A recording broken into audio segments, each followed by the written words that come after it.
Hi guys, welcome to this short video about the question if this thing here is the best power bank for outdoor activities in the year 2022, and I think yes. Of course, here we are talking about reasonable priced device. We are not talking about like $200 area. I don't know if something better exists in a higher price area, but here we are talking about a power bank which is very reasonable price. I would say we get this for around $35 on Amazon, and it has a lot of functions. I can tell you so many things which we can use outdoor which are helpful. I'm going to explain and show you everything, but of course it has also some disadvantages unfortunately, and I'm also going to show you everything about that. So here we have this power bank. It's a little bit larger than normal power bank. This is pretty much normal when we are talking about solar panel power bank, and I think it has really nice solar panel here. It doesn't fill the whole area. I wished it would be a little bit larger, but still I think it could be very helpful. I mean, this is not intended to be used every day. If you want to buy something for like 2 weeks out in the woods, this is probably not the thing which you want. This is more like for a weekend trip when you don't know if you have enough power. Maybe you could need some extra power, then you could charge it in the sun and squeeze out some more energy. If you need to make like an emergency call or so, or need some extra light, this is the intention of this solar panel. Don't leave it outside the whole day, especially not down on the floor where it doesn't have any ventilation. If it's needed to give it a little bit of a charge, then put it on something so you have some ventilation, because you could definitely destroy it, especially if you are in a south or like out in the desert and you leave it in the full sun the whole day. It could overheat, battery could like explode, and definitely when it's getting too hot, the efficiency of the solar panel and of the battery are going down, so it's not intended to fully charge the whole time. By the way, if it's empty and you leave it in full sun, you would need at least like 1 week of full sun to charge it. So take it with you fully charged from like a wall plug or so, and then just have this solar panel like for an emergency extra charge.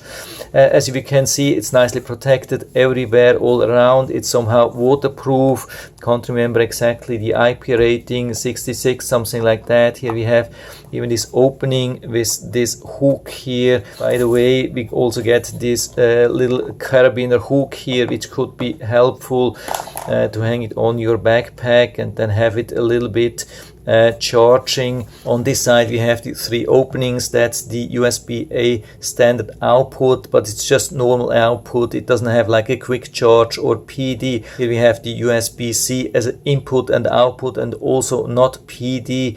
It has maximum of 3 amps, but it's not like working for higher voltage.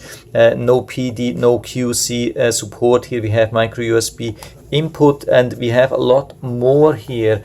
We have even this USB-A input here with the cable. This is absolutely phenomenal, so you don't have to carry some cables with you. You have everything already built in. Here we have the lightning cable, here we have the USB-C cable, and here we have another micro USB cable, but this is output. So we have 3 different input and 6 different outputs. I can show you that. So regarding the input, we have the one here, of course, also this one which is input and the output, and we have this one here. So we have 3 of them, and also like actually a number 4 with the solar panel, and we have 6 different output possibilities. We have number 1, number 2, number 3, 4, 5, and even the wireless charger, that's number 6. That's absolutely awesome. I think I've never seen so many things.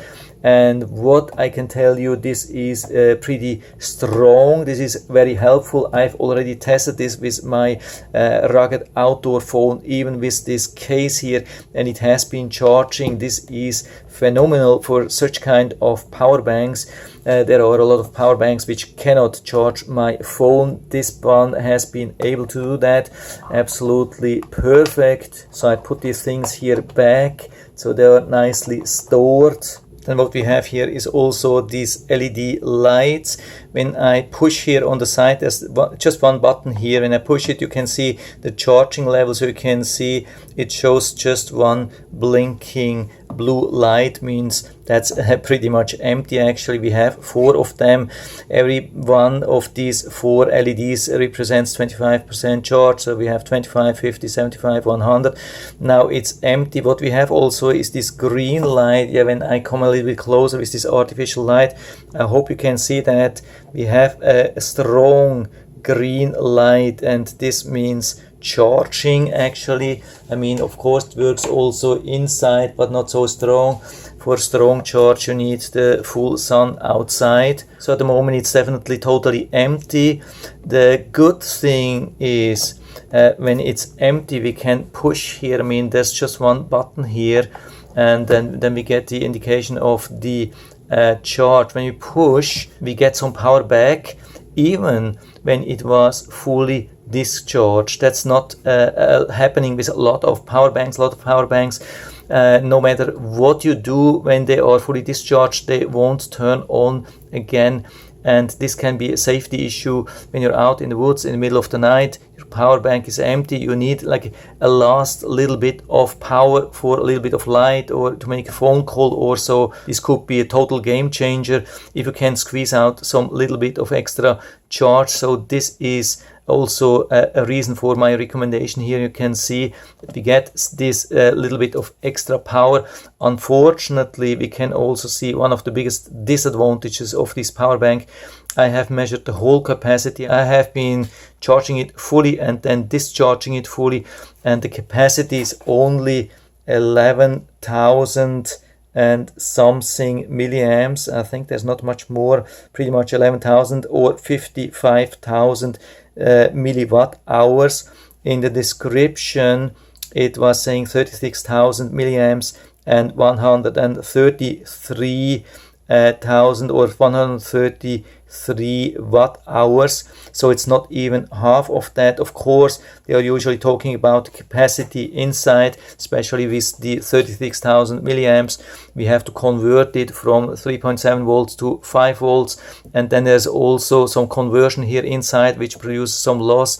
And usually, as a rule of thumb, I'm saying that when we get half of the amount of the capacity, then it's good power bank. Below, it's not so good. And 50% of 36,000 would be 18,000. So with the 11,000 we are way below. That's disappointing. But of course we have to take into account that we are losing a lot of space with these cables here, with the wireless charger, also here with this solar panel. So the batteries inside are probably not so large. So I would say 11,000 milliamps is still an okay value which you can use for outside activities. I mean, you're not hanging on the phone the whole day. So it should be enough. What we also see here, when we long press, you have to find the button. When we long press, we can still even turn on the light in the middle of the night. You have basically no power, but you can still use the light. Doesn't have SOS, but still you can use the light. That's absolutely amazing. And another thing which is also very good and very helpful, we have this USB-C, and so I'm plugging this in here like from a wall charger. I'm charging this. You can see here the charge is going up, and during this time while we are charging it, I can grab the USB-C here and hook it up to this consumer here and turn it on and start consuming 1 amp here, which is 5 watts. I could probably go even a little bit higher, probably not much. Yeah, you can see we can go up still a little bit, maybe to almost 10 watts or so. Yeah, 10 watts. Yeah, while it's being charged. This is phenomenal. As you can see, this is absolutely amazing. Yeah, this is what I really like. I'm not 100% sure if it's really charging here at this time. Yeah, does it really charge? I don't know. Maybe it's just protecting this thing here. It's a little bit hard to say, but anyway, I mean, this thing is really good. So I would definitely not bet on the pass-through charge, but other than that, I would say this is a really awesome power bank. And it comes also with this flap here to give nice protection here, to make it waterproof. So it has pretty much everything what we need, ticks all the boxes which we want to have checked for outdoor activity. I think this is a really nice device. So if you're interested into that, I'll put down the link to the Amazon listing down into the description, so you can check it out and order it right from there if you like it. And I hope I've been able to help you a little bit with this video. If you have any questions or comments, just write to the comment section below, and I'm always happy to talk about these things. And if you like the video, give me a thumbs up, subscribe my channel. Thanks for watching. See you next time.